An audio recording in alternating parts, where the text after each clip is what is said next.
guys, welcome back to our series about how to divert textile waste. In this segment of our series, I'm going to be teaching you how to do some basic mending on your clothing to keep it out of the landfill. I'm Leilah, Recology San Francisco's current student artist in residence, and today we're going to be doing buttons, zippers, and basic mending. As I'm sure some of you know, the average American sends 80 pounds of textile waste to the landfill every year. I hope that this video will inspire you to get the most out of your clothing and to divert your textile waste. In order to replace a button in a garment, you're going to need a few things. The first is a seam ripper to help remove excess fibers, a package of needles, the correct color thread for your project, your buttons, and a thimble for particularly dense or thick fabric, as well as a pair of scissors. Okay, so to start with sewing on your flat button, you're going to want to take your seam ripper and take out any excess threads that you see. So the next thing that you're going to want to do is thread your needle. So here's the needle that I'm using. It's just a regular length needle with a pretty small eye. So I'm going to use the holes from where the previous button was sewn in as my guide. And I'm going to start with taking my needle and going from the back to the front through one of those holes. And I'm going to pull it taut like that. Then I'm going to take my button, thread it through one hole, pull it tight like so. And then everybody sews on buttons differently, but I like to do the X method where I go to the diagonal hole, poke it through, pull it taut from the back. And with each pull, you want to make sure that you're going pretty tight so that your button isn't moving around while you sew, but just go through each pairing of holes like 4 times. Okay, now that you've done that set of diagonals, you're going to want to go through the other pair. Now once you've gone through all of your buttonholes like so and you have a little X, we're going to create something called a shank. So you're going to want to come up behind your button and pull your needle through in between your button and your thread. Now, the reason we create a shank is so that your fabric where your buttonhole is over here has room to lay between your button and your thread back and your fabric back here, because it's pretty tight on there as it should be, but you need space. So we're gonna wrap your thread around the button 4 times so that it makes a little bit of a lip between your button and your textile. And then we can pass from the front back through the back and tie off your threads. I like to sew a couple stitches right in one spot for extra security. And then I'm gonna clip my threads, leaving extra room, tie a quick little knot, and you have a button. And so you can see that now when you thread your button through the hole that there's room for that fabric to sit properly. Okay, so this is the pair of jeans that I am going to be doing some visible mending on today. I'm going to be doing some Sashiko, which is a kind of visible decorative stitch mending that was created in Japan. So I'm going to be doing a couple different stitches. Over here on these smaller holes, I'm going to show you how to do an eyelet stitch. Over here on this big hole, I'm going to do a patch from the back using this lighter colored denim and then do some decorative stitching on top of it. And I'm going to be using a contrast color thread red just because I feel like it'll be good for the video and will be really cute with the other red details in these pants.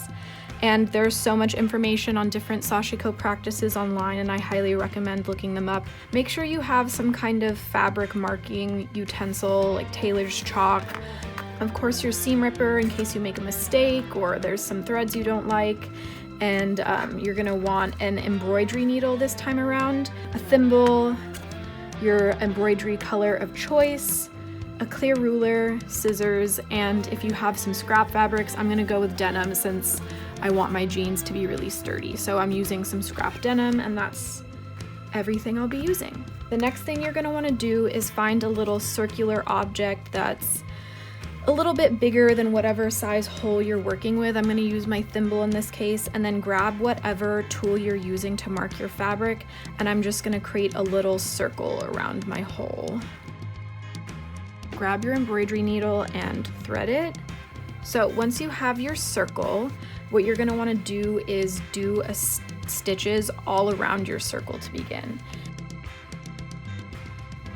So where your hole is, you're going to want to cut a little bit more because we're going to be going through from one side through to another. So you kind of want to make the hole bigger counterintuitively. So now, coming up from the back side of your fabric, you're going to want to start from the edge of your circle, coming up like this,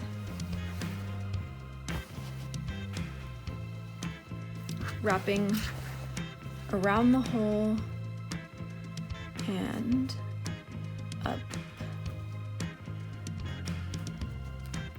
on the outside of the circle that you just stitched. And you can pull it kind of as tight as you want. You don't want to be messing with your fabric, but you also want to make sure it's nice and clean.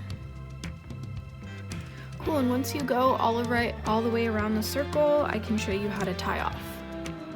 Okay, so now that you've gone all the way around your circle, you're gonna wanna do the same thing we did before, which was just stitching through your fabric a couple times in the same spot, and then passing through your fabric, pulling it through the other side, and you can tie it off from the back or just leave it because you've stitched it already. So those are 2 eyelet stitches, and you can do a lot of different things with it. You can keep a really uniform circle around it if you want to, or you can just kind of make whatever shape or add points like I did. So just have fun with it. Okay, so for this next hole, I plan on making a patch for the back side and then doing some decorative stitching over the top vertically to hold the patch in place.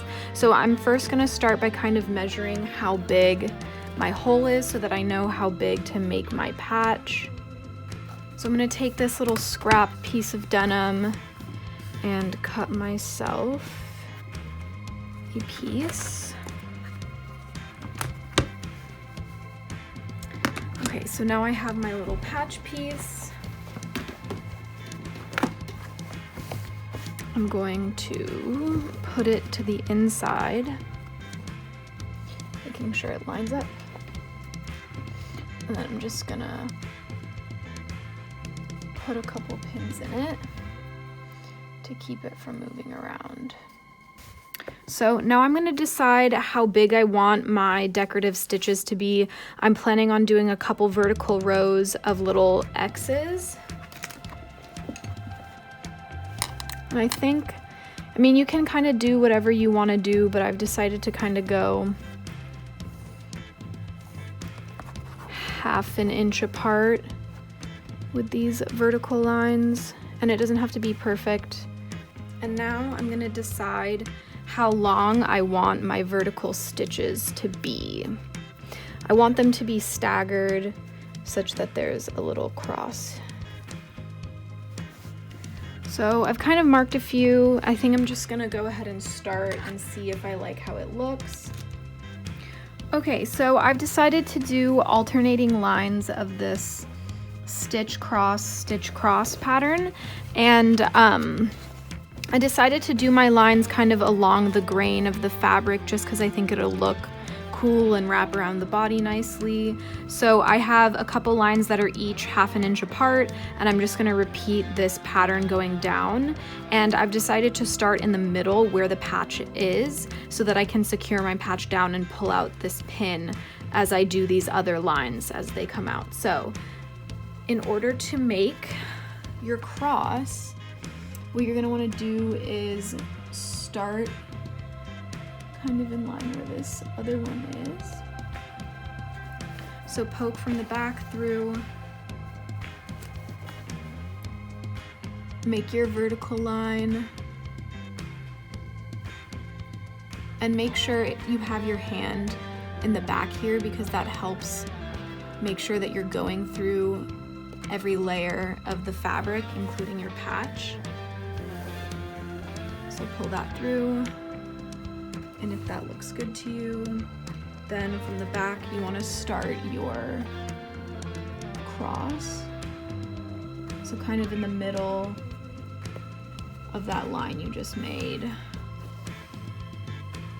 You have a little cross, and then continue to just go down those lines that you marked out, kind of keeping this staggered pattern that you're making in mind and holding that patch. So that's what you do, just keep going all the way down, and I'll check in with you when I finish this row and show you how to tie off. Okay, so I just finished my last stitch over here on this little patch, and I'm just gonna show you guys really quickly how to tie off. It's the same process that we've been using for the rest of these stitches. Basically, you wanna sew in one spot a couple times and then tie a knot if you can, and then I'm gonna clean up the back a little bit so it's not as messy. And that hole is all patched up.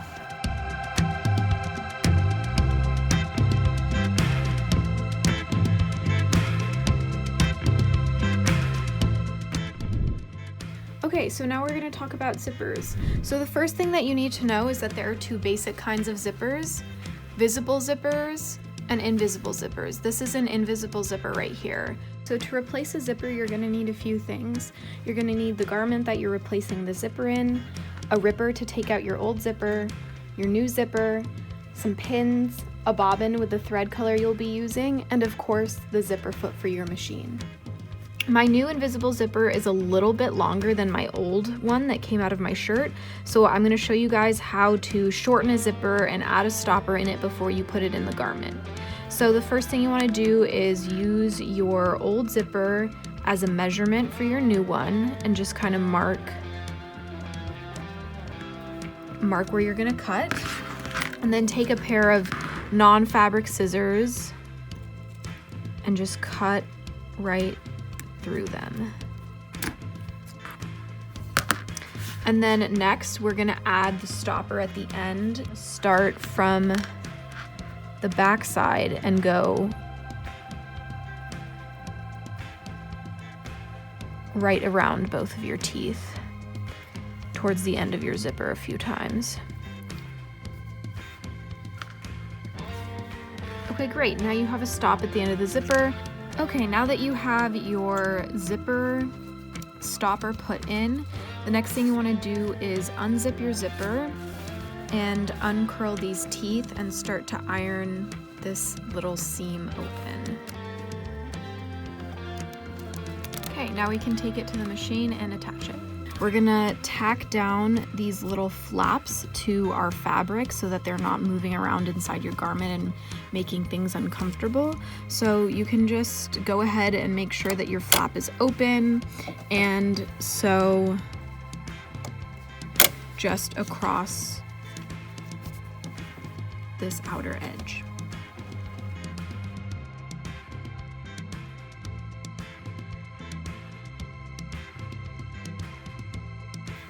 Now I'm just doing what we always do, pulling that zipper aside.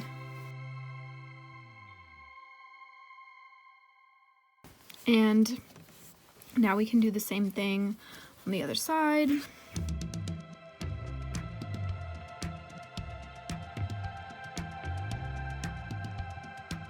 So on the correct side of your garment, like so, we're just gonna sew these little flaps down, just the tiniest bit, just in the seam allowance.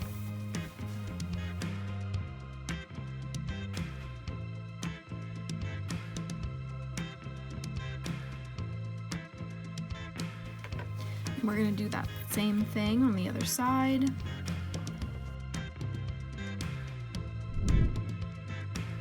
So you want to start by taking your seam ripper and removing this entire zipper here. Okay, so once you have your zipper out of your garment, you're going to want to take your garment and put it right sides together, and you can pin it shut.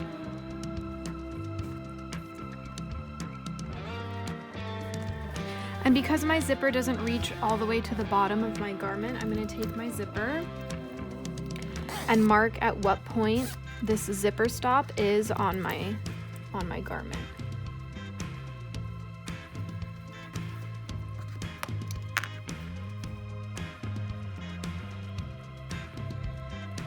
And once you've done that, we're gonna go to our machine and start sewing.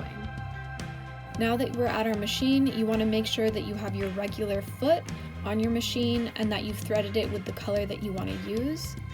I'm gonna be using both a regular stitch length and a basting stitch for this first part. So make sure you have your machine set to a 2.5 stitch length to begin with. And we're gonna line up our needle with the ditch from our previous zipper. So you're gonna wanna start from the bottom of your garment using a regular stitch length. Sew backwards at the end.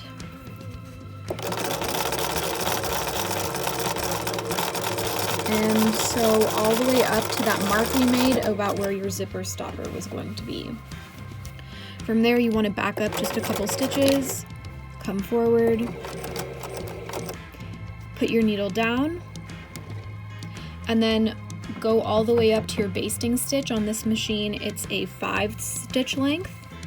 And then you want to continue basting your 2 layers of fabric together in the ditch from your previous zipper. And you can just sew right off the edge. And now we'll go back to our cutting table and I'll show you the next step. Now that we're back from the sewing machine, you're going to want to flip your garment inside out so that you're working on the inside, and lay it out so that the bottom of your garment is away from you and you can pull out the right hand seam allowance and lay it flat like this. And then unzip your zipper and put the right side of your zipper facing down. Align your stopper with the mark that we made earlier and your teeth with the seam, and then pin all the way to the top. So now I'm on a regular stitch length of 2.5 and I'm working on the outside of my garment. So I have my needle oriented to the right side of my zipper foot and I've pinned right where my metal stopper ends. So you want to start by lining up your needle with right where that zipper stopper ends on your back seam. And you can pull that guy out. And we're going to start by sewing forward a little bit and then putting our needle down and then pivoting and sewing up the garment.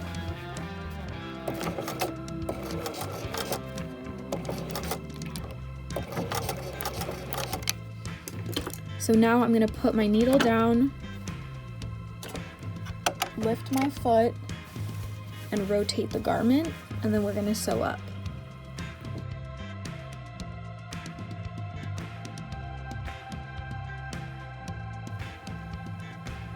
So now we've reached where our zipper pull is on the zipper. So you want to put your needle down and lift your foot and push it back again. Okay, great. So we've gotten it to go back. Now we're going to put our foot back down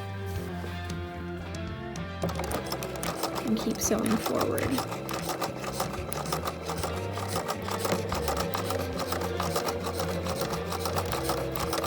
Once you get to the end, you can back stitch a couple stitches and sew right off the end. So now you can pull it out and repeat that same process on the other side. Okay, so here are both of our finished zippers. As you can see, the visible zipper has stitching around it that you can see, and the invisible zipper completely has no seams, no stitching on the outside. So they're both really similar processes but produce a different result, so this is how to replace them in your garments. I hope you guys had fun. Thank you for mending your clothing with me. I'm wearing the stuff that I fixed and I'm really happy to have it out of the bottom of my closet and in my life. If you guys end up mending anything or have any questions, feel free to DM me on Instagram at Leilah_Talukder. And thank you so much to Recology for sponsoring Cailyn, Schmidt, and myself in making this content. See you guys soon. Bye.